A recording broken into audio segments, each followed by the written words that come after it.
As we were plotting out worship for weeks and months ahead, you all had asked for a couple of different focus series. One on how scriptures have been used to condemn and been used by other churches to judge and divide.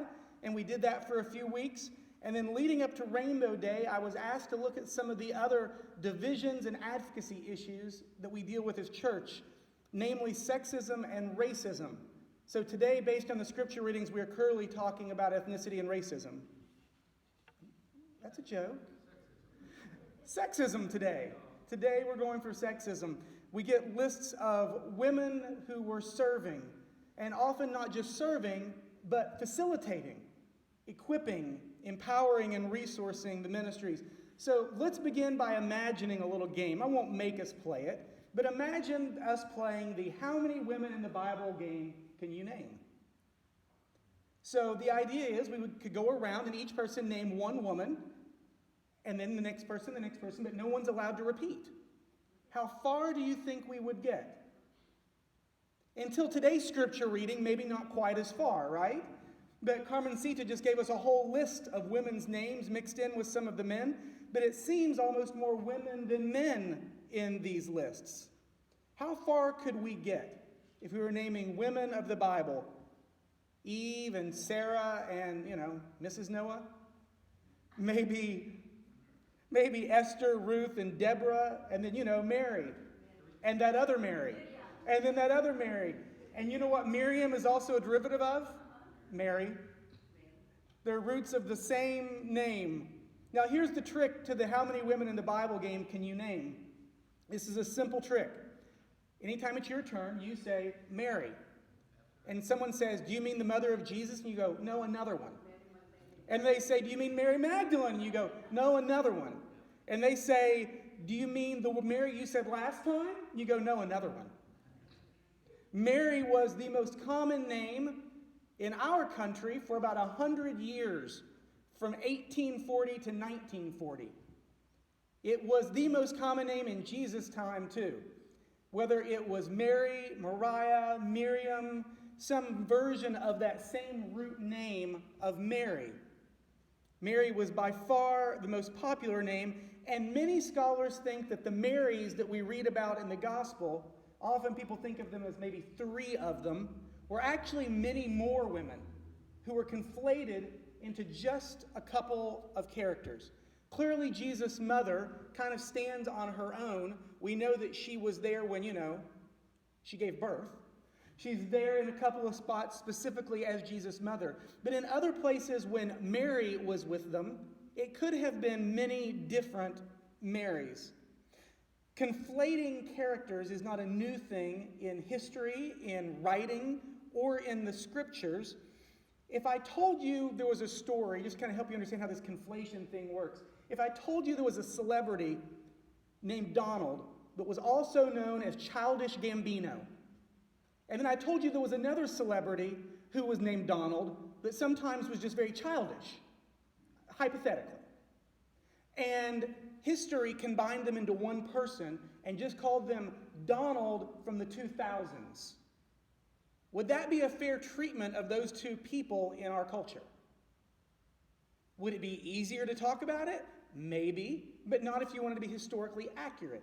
Not if you wanted to know the nuance between these people. Yes, they were both celebrities, but very different personas, different ethnicities, different reasons for being celebrity. Would history bunch them together and make them one person? Probably not.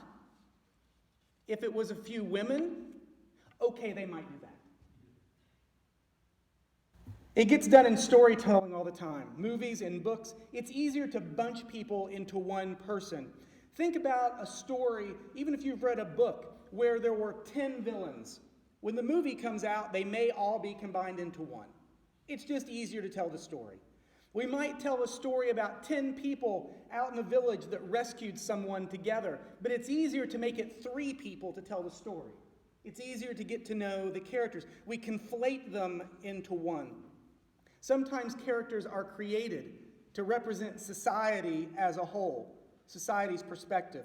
Other characters are there to make us understand the tension between different aspects of society, or to make an opinion more relatable. In the movie Hidden Figures, about the African American women who served NASA as computers, literally mathematically computing trajectories and things for them, there was a white secretary supervisor who was actually not a real person, but a conflation of society's views put into one character so that we could understand what these women were dealing with all around them. It's simpler.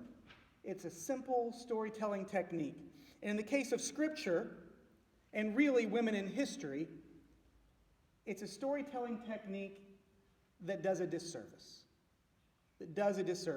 It's simpler to tell the story, but with Scripture, it's just not that simple. Sometimes women were overlooked because of the assumptions we made about the roles they could play. Sometimes women are overlooked because men told the story, and when we tell stories, we just inherently tell them in a way that reflects what we're comfortable with, what we know. So the men tell the stories as they became the scribes. Once it moved from oral tradition to written, as the men are the scribes, it gets more in the men's voice, and we lose some of the women. Maybe not intentionally, but lost nonetheless.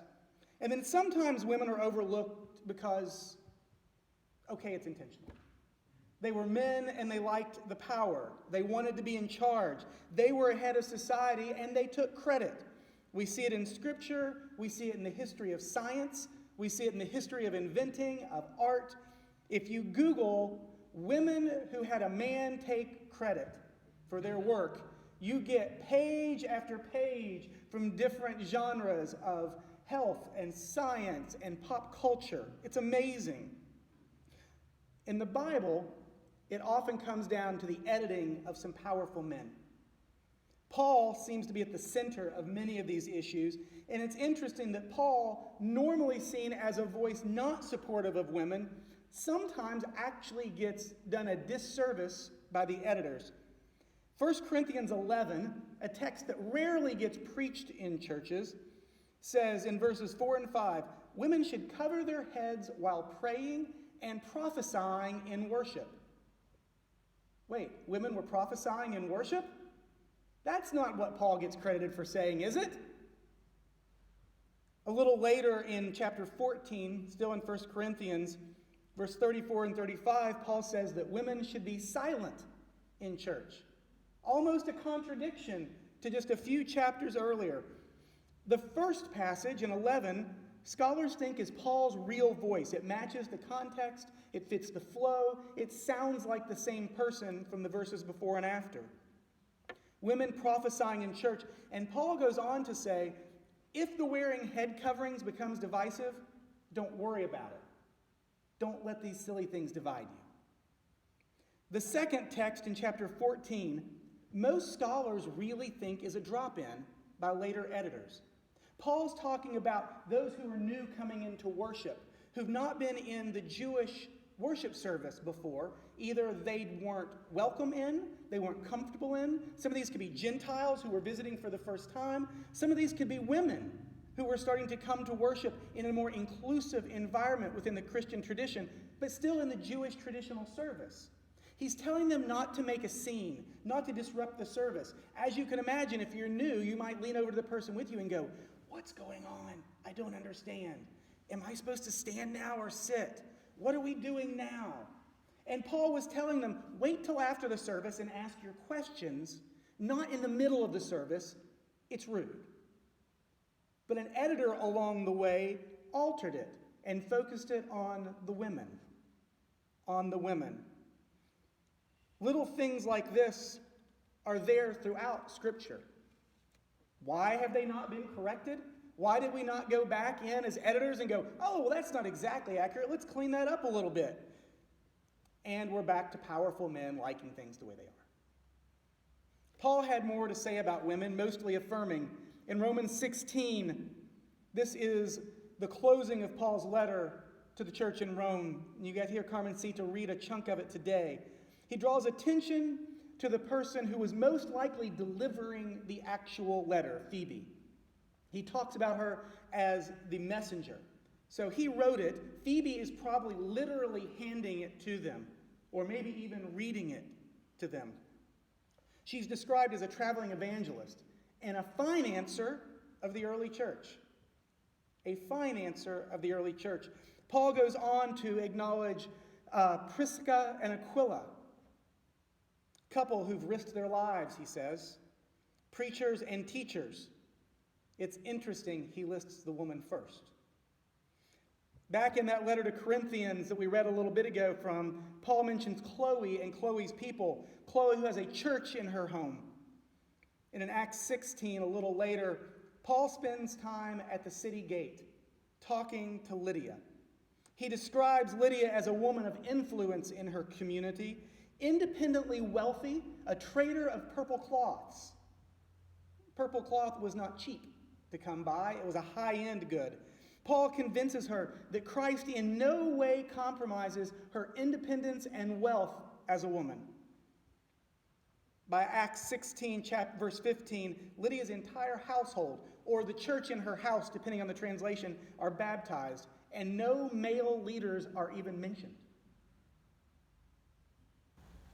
All these women financing Paul's work, Paul affirming them, commending them to the churches they carried letters to, the churches they were supporting.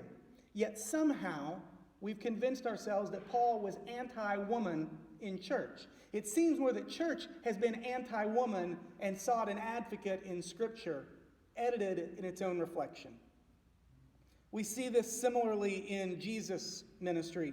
Much like Paul, Jesus' ministry was financed and supported by wealthy women.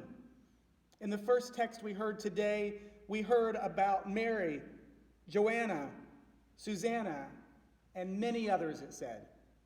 And many others. Thank you for not listing their names, male editors.